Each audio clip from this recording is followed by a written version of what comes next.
Hello everyone and welcome back to KitbashCarnage. So today we're going to build a diorama. So basically the idea of the diorama is just out of my head. It's not really any type of designated scenario or theme.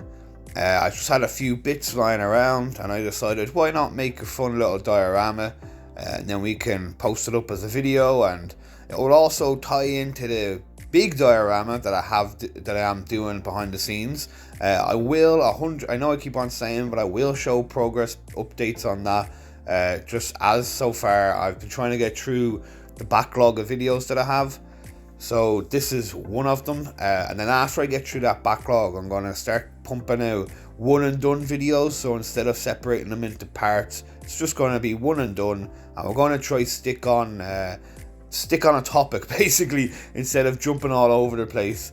I'm really trying to get this whole YouTube thing sorted and figure out thumbnails and a way to try and promote the channel and reach more people. So yeah, we're figuring it out all together. So we're using a container lid off of a cheese box here as our base, and then we're getting some plastic card.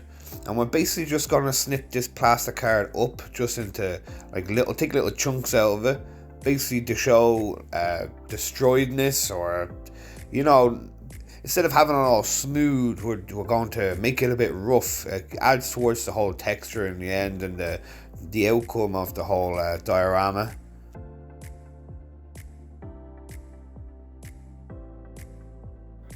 Also, apologies ahead of time. I have a bit of a cold at the moment, so sorry if my voice is that much more distorted or whatever. So you can see here we're pre-snipping some sprues, leftover sprues, just for bits to place around. And then we're going to orientate our plastic card with some hot glue and stick it on our base here for the diorama.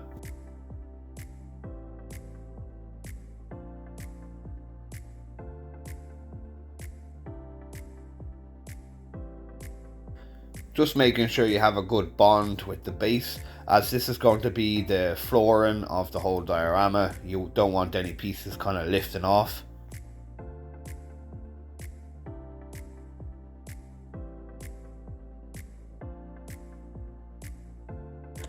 As you see, we're just trying to mess about here, just sticking bits into places, dry fitting them, seeing where we want the other bits to go, and having a look basically by placing things in certain positions, and then basically, I don't know if this makes sense, but looking in your mind's eye of how the diorama will look in the end by thinking ahead and placing bits on the piece in your head, kind of, if that makes sense. I don't know if this makes sense to anyone, but it's something I've always been able to do, is see the finished project before you've actually started it, simply by doing a quick drawing, or if you have a really strong image of the piece you're trying to make in your head, it's quite easy to orientate the piece in your own mind's eye and kind of see where you want to do things. Well, it is for me anyway. My dyslexic brain works wonders sometimes, just not in spelling.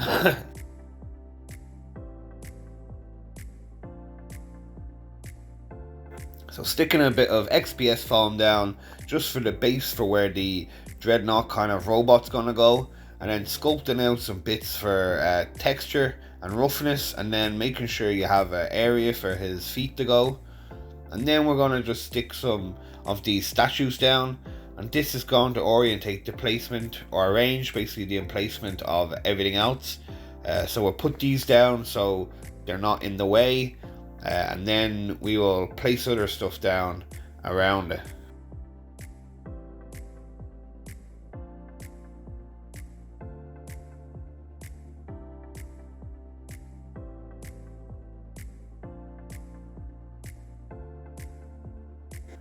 So don't forget that things can be moved around, manipulated into your own desire, kind of. To sometimes you put stuff down and you then add more to it and then realize that it doesn't work out, so you can always take bits on and off, just making sure that if you're 100% positive of a placement, that it has a secure bond, and if you're not 100% positive of a placement, don't secure it as well as you would if you were going to keep it there, because like you see here, we weren't happy with the placement of the statues, so we simply ripped them off and decided that we're going to work backwards. So we're going to place all the scenery and the stuff around, and then we're going to place the statues in the end, making sure that we have enough viewpoint in the 360-degree range of the diorama that we can see everything clearly before we stick statues in front of necessary details or characteristics of the diorama that we want to see.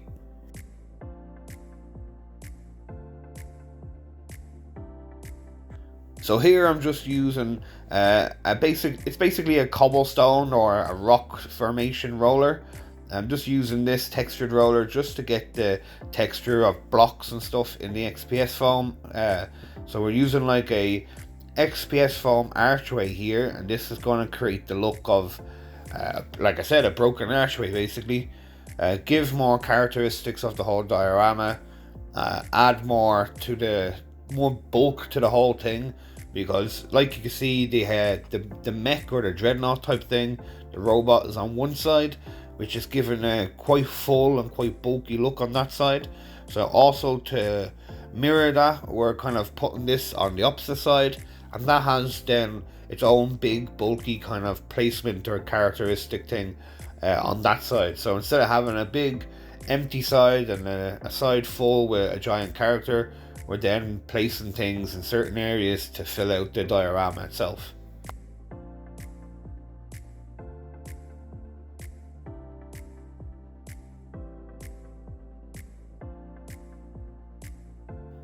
If anyone is interested, where we got that little kind of headless demon guy who's lying on a rock, we got it from an Only Games crate. It's from their sci-fi box we got, or their sci-fi crate. I did have a video on the channel about this crate, but I actually found some flaws in the models and tried to contact. I did contact the representative who was talking to me and got no response. So yeah, I had to take that video down, and it is what it is. The models I got, all the models I got, were defective. So yeah, like I said, I just tried to contact them just to let them know and got no response. Just being truthful. But we can use stuff like this. It's good for the KitbashCarnage channel. Anything that is defective, unusable for some people, or it's something you might throw away.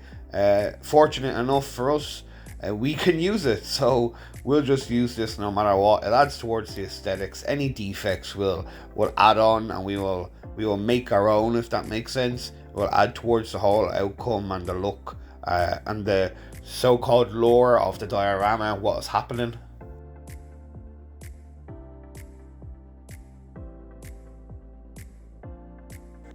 So here we're just fiddling around with a few bits, trying to extend the right arm there and make it into something. As you see, we have like it's kind of like a spear that we made off camera. This spear is later used in another project. We don't end up using it in this project, but instead we use a spiked bat, which I think goes pretty well with the whole Mod Podge look that we have going on here. And then we've done our secretive sticking a pin through the gun in order to create that bullet effect. I say secretive, but majority of people know how to do this, and if you don't, it's basically just drilling a hole into the gun and then sticking a small pin or a paper clip or a small bit of wire in that hole, making it lead all the way to whichever other model or whatever you're shooting, and then you paint that in a certain way to create the look of a bullet that's in motion.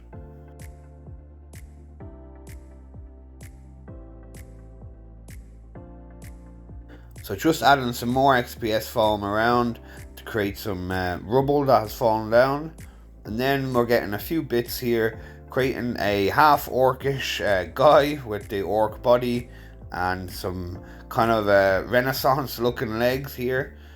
and with these bits we're just going to create our opposite opponent team.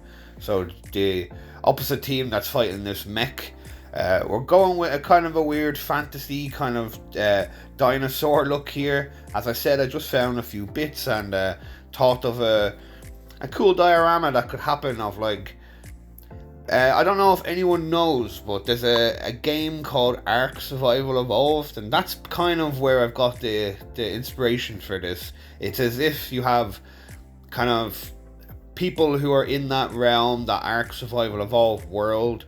They have tamed their dinosaurs and they have came to help them, and they're fighting against this android, this robot type of thing. So that's basically the story of this diorama, if that makes sense.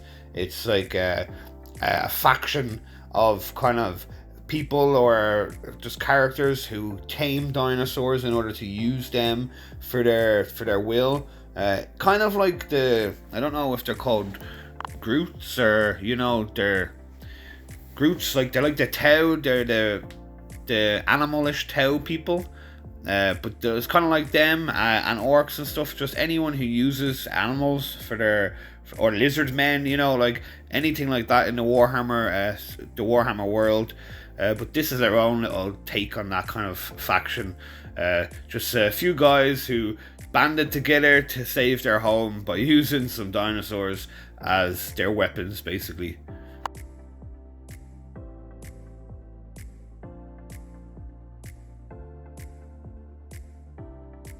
So using a Dremel here, and we're just gonna try to make a little divot so we can put our head. And these heads I think look pretty cool with their little feathers on the heads there. And it adds towards the whole look of the faction, kind of the dinosaurish faction we're trying to make here.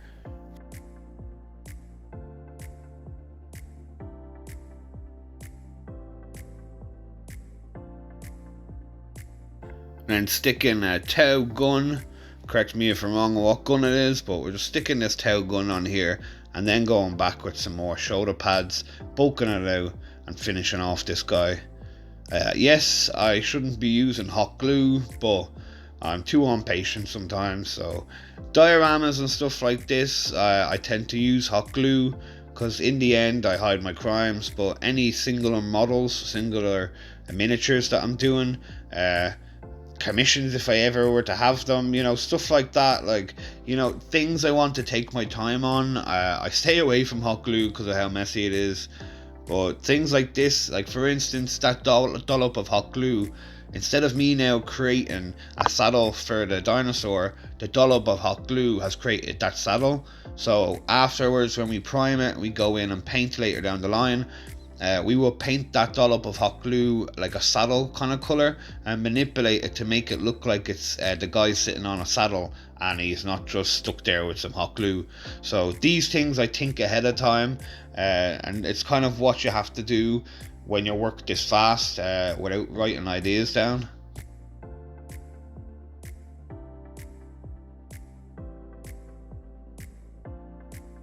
So then we have our two guys here that are pretty much done. Just gonna add a few more bits and bobs.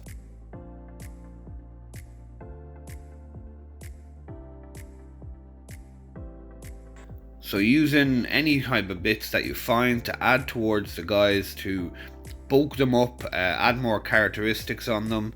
So for instance, this kind of telecommunications backpack that we have here, as if this guy is communicating with people behind the line, explaining back to the motherland what's happening and communicating with the troops. And then we're just figuring out by dry fitting where everyone's going to go. We want one guy to be the main character, which is the guy with the sword under the archway. Then we also have another dude who's going to be hiding in the back cover behind some broken rubble. And then along with the dinosaur guy, just making a little kind of harness here, or not a harness, like reins, so he can control the dinosaur. A bit of hot glue just dabbed on there.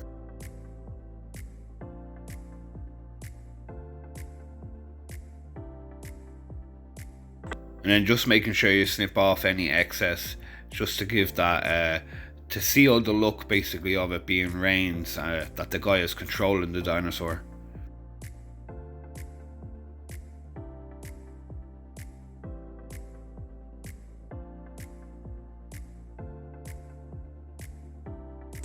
So yeah, that's how he turned out like. Pretty proud of, well, I wouldn't say proud, but pretty happy with how he turned out like. And the whole diorama, the way it's coming together. A few extra touches before we paint this in the next video, and I say it will all just tie neatly together.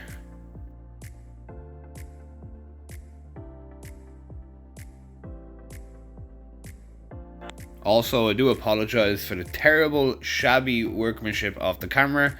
I have now orientated my whole bench and my hobby room into a new place. Still haven't got the best camera angles yet, but we're trying to get there, folks. We're trying to, and all you can do is try in the end. And if you try and you give it your best, to the best of your ability at the time, well, then you can only be happy with yourself. So yeah, I'm happy with this journey we're going on. I'm very happy with all the comments, the support, and keep it coming, keep the comments coming.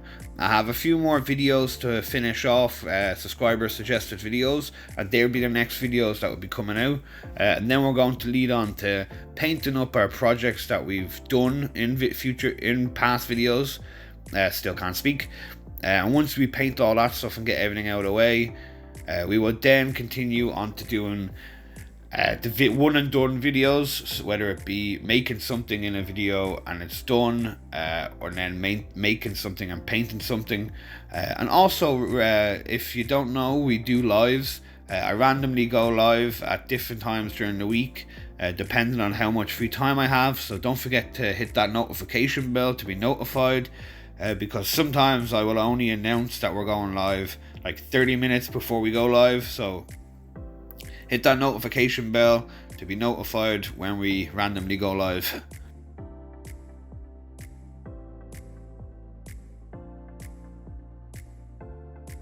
So as you see, we're just using our snips just to kind of tidy up a little bits, and actually it's not tidy up, we're roughing them up. We're basically using the snips to make indentations of where that bullet was going to go, so giving the illusion of the explosion of the bullet that has blown a piece of the guy's face off. And then using some milliput, we're creating some skulls and some patterns of broken up rock, and then cutting them apart and sculpting them onto the diorama itself, giving the illusion of broken up pathways and some demonic skulls that have been left from previous battles and stuff. And all this milliput adds towards the weight of the whole diorama, making sure it stays flat and doesn't tip over at any point.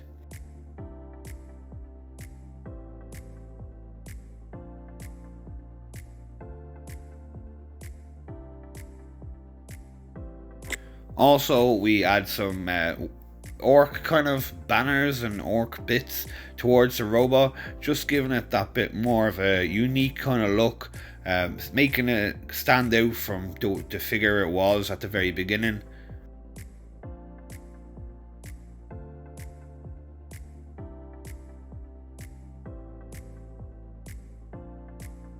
And after this milliput dries, you're left with a nice kind of unique texture and a nice look. It makes everything stand out from just being a blank surface. And like I said, we will paint this up on part 2. You can see the pterodactyl there carrying a bomb in a net. You can see the other guy sitting on his dinosaur, and then the sword kind of captain in the back under the arch. And all these are facing this bionic robot kind of droid at the front, who we still have to put a captain in, but we're figuring it out when we're painting. Thanks for staying. Like, subscribe and comment, and I'll see you in the next one.